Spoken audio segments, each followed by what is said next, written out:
The quaternary structure of a protein, okay, relates to how separate polypeptides assemble together. देखिए, suppose ये एक polypeptide है, ठीक है, उसके साथ में ये अल्फा हेलिक्स है।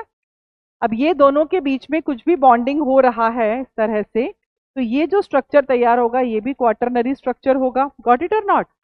इंसुलिन के अंदर ये एक पॉलीपेप्टाइड है, ये दूसरा पॉलीपेप्टाइड है, और इनके बीच में आपस में डाइसल्फाइड बॉन्डिंग है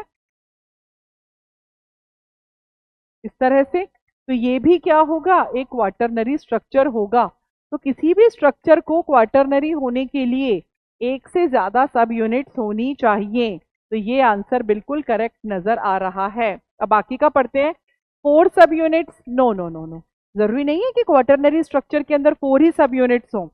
2 सब यूनिट भी हो सकती हैं, एक हो सकती है प्राइमरी, एक सेकेंडरी, या फिर एक सेकेंडरी एक टर्शरी, इस तरह से भी हो सकता है। यहाँ पर 2 प्राइमरी स्ट्रक्चर्स मिलकर के ये बना रहे हैं क्या? Insulin.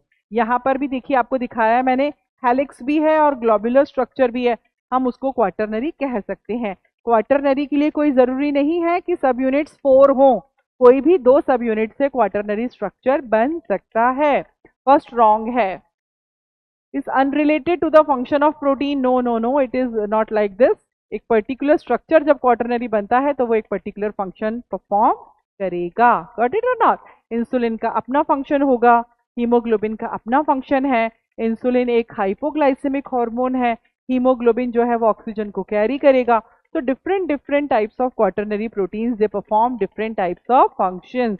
Always remember, it is not given in NCERT, पर आपको मालूम होना चाहिए डिहाइड्रोजिनेज जो एंजाइम्स हैं, जो रिडॉक्स रिएक्शन परफॉर्म करते हैं, even they have quaternary structures. Most of the enzymes are tertiary in structure, but dehydrogenase enzymes are the exceptions. They are having quaternary structure, performing redox reaction. Got it or not? So it is like this.